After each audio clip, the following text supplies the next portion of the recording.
दोस्तों, एक व्यक्ति होता है जिसका नाम योगेश होता है। योगेश एक दिन ट्रेन की जनरल बोगी में सफ़र कर रहा था। क्योंकि उसका रिजर्वेशन नहीं हुआ था तो उसे जनरल बोगी में ही सफ़र करना पड़ा और वो ट्रेन में ऊपर सीट पर सो रहा था।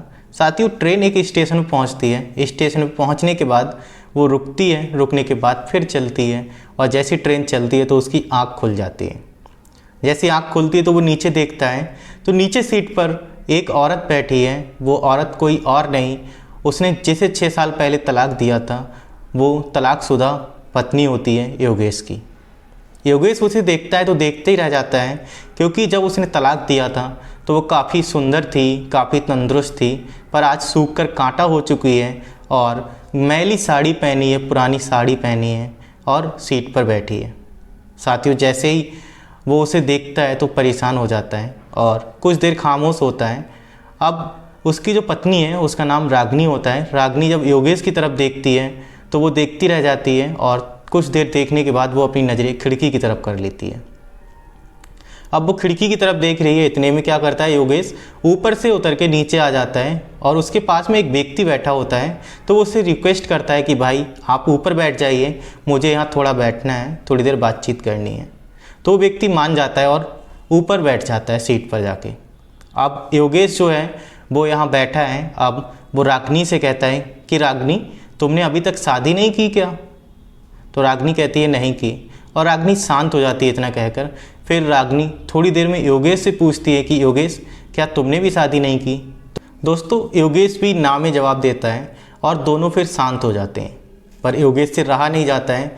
योगेश कहता है कि रागनी, तुम्हारी दशा कैसी हो गई है, तुम ऐसे कैसे हो गए और कहाँ जा रहे हो? तो रागनी कहती है कि भैया कानपुर में रहते हैं और भैया के पास ही माँ रहती है, माँ की तबीयत थोड़ी ख़राब है तो मैं उन्हें देखने जा रही हूँ। फिर रागनी कहती है कि तुम कहाँ जा रहे हो? तो योगेश कहता है कि मैं भी कानपुर जा रहा हूँ, थोड़ा काम है। अब धीरे धीरे टाइम बीतता है, उनकी बातें और बढ़ती हैं। साथ ही इतनी देर में एक कुल्फ़ी बेचने वाला आ जाता है तो वो कुल्फ़ी वाले को अपनी तरफ बुलाता है। साथियों, धीरे धीरे बातें आगे बढ़ती हैं। अब एक कुल्फ़ी बेचने वाला आ जाता है तो योगेश कुल्फ़ी वाले को बुलाता है और रागनी से पूछता है, रागनी कुल्फ़ी खाओगी क्या? तो रागनी मना करती है। तो रागनी से वो कहता है कि इसमें क्या दिक्कत है, इसको तो खा ही सकते हो, कोई प्रॉब्लम नहीं होगी। रागनी कहती है कि शर्त यह है कि कुल्फ़ी के रुपए हम देंगे। तो योगेश कहता है ठीक है, कोई दिक्कत नहीं है, आप दे देना। फिर दोस्तों वो लोग कुल्फ़ी लेते हैं, कुल्फ़ी खाते हैं और ट्रेन चलती रहती है। साथियों, अब योगेश कहता है कि रागनी, अभी तुम क्या कर रही हो, क्या काम करती हो, कैसे रहती हो, अपना जीवन कैसे चला रही हो? वो कहती है कि मैंने एक स्कूल ज्वाइन कर लिया है, प्राइवेट स्कूल, जिसमें मुझे 10 से 12 हज़ार सैलरी मिलती है और उसी से मैं अपना जीवन चला रही हूँ। तो योगेश कहता है कि रागनी, आपको पता है कि जब हमारा तलाक हुआ था तो कलेक्टर साहब ने 30 लाख रुपए देने को बोले थे मुझे, पर तुमने वो रुपए नहीं लिए। अगर वो रुपए ले लेती तो आज तुम खुद का स्कूल बना करके खुद का स्कूल चलाती, इधर उधर भटकने की तुम्हें ज़रूरत नहीं होती। तो वो कहती है कि योगेश, अगर मैं वो रुपए तुमसे ले लेती और उससे मैं स्कूल बना के चलाती तो लोग मुझसे यही कहते कि अभी भी उसी की कमाई खा रही है, उसी के रुपए का स्कूल है, तरह तरह की बातें सुनाते जो मुझे अच्छा नहीं लगता, इसीलिए मैंने रुपए नहीं लिए। तो योगेश शांत हो जाता है। फिर रागनी कहती है चलो ये सब बातें छोड़ो, ये बताओ कि माँ की तबीयत कैसी है? योगेश कहता है कि माँ की तबीयत क्या बताऊँ तुम्हें, जब से हम दोनों एक दूसरे से अलग हुए तब से माँ तुमको ही याद करती रहती थी और माँ अभी इस दुनिया में नहीं है। तो वो कहती है जब हमारा तलाक हुआ था तो माँ स्वस्थ थी, तंदुरुस्त थी, कोई ऐसा लग ही नहीं रहा था कि माँ का देहांत हो जाएगा, पर अचानक ऐसा कैसे हो सकता है? तो वो कहता है कि माँ जो है वो हमेशा तुमको ही याद करती रहती थी, कहती थी कि योगेश क्या रागनी कभी आएगी, रागनी बहू कभी घर आएगी कि नहीं आएगी, और तरह तरह की बातें बोलती थी कि वो कब आएगी, क्यों नहीं आ रही है। वो नहीं जानती थी कि तलाक के बाद लोग नहीं आते हैं और वो यही बातें कर कर के आज उसका देहांत हो गया है। काफ़ी टाइम हो गया उसके देहांत को। तो रागनी शांत हो जाती है और वो सोचने लगती है कि कैसे ये सब हुआ। अब दोस्तों, योगेश कहता है कि जब से माँ मरी है तब से मैं अकेले ही रहता हूँ, अकेले ही बनाता हूँ, खाता हूँ और अपना जीवन काट रहा हूँ। और मैं मूर्ख था कि तुम जैसी पत्नी को मैंने तलाक दिया, इतनी अच्छी, इतनी प्यारी, इतनी समझदार पत्नी को तलाक दिया मैंने, और मेरे मत पे पत्थर पड़ गए थे। मैं क्या करता, मैं कुछ समझ नहीं पाया था रागिनी उस समय। और ये कहते कहते दोस्तों स्टेशन आ जाती है, कानपुर की स्टेशन आती है, दोनों उतर जाते हैं।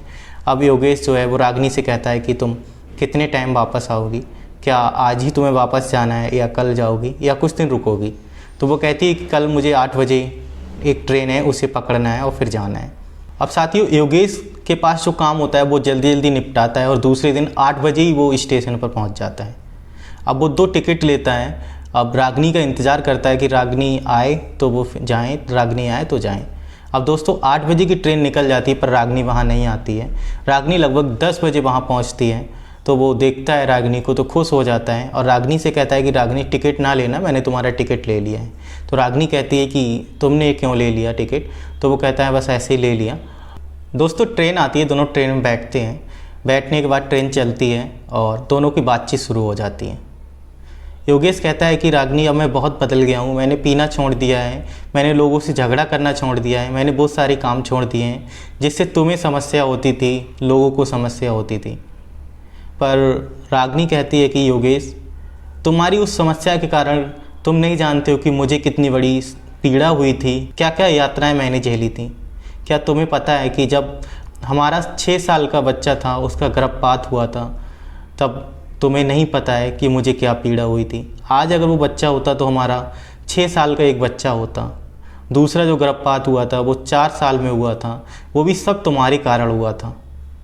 तो वो कहता है कि रागिनी मुझे सब नहीं पता है, मुझे माफ़ कर दो, जो चीज़ें हुई उसको भुला दो। तो रागिनी कहती है कि ठीक है भुला तो देंगे। पर ट्रेन जैसे जैसे आगे बढ़ती है दोस्तों, तो रागिनी का स्टॉप आता है पर रागिनी वहाँ नहीं उतरती है।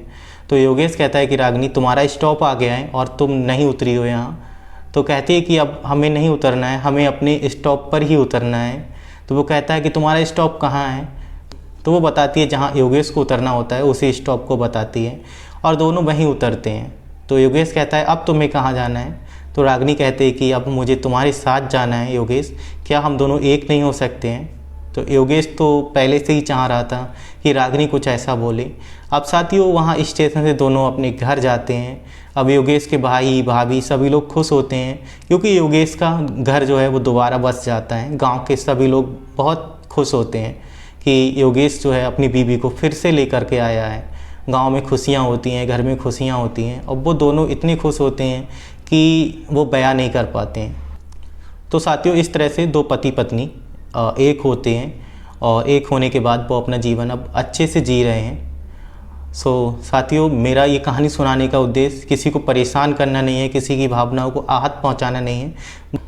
बस ऐसा समाज में होता है, तो इन कहानियों से समाज में काफ़ी परिवर्तन आता है, तो मैं इसीलिए सुना रहा हूँ।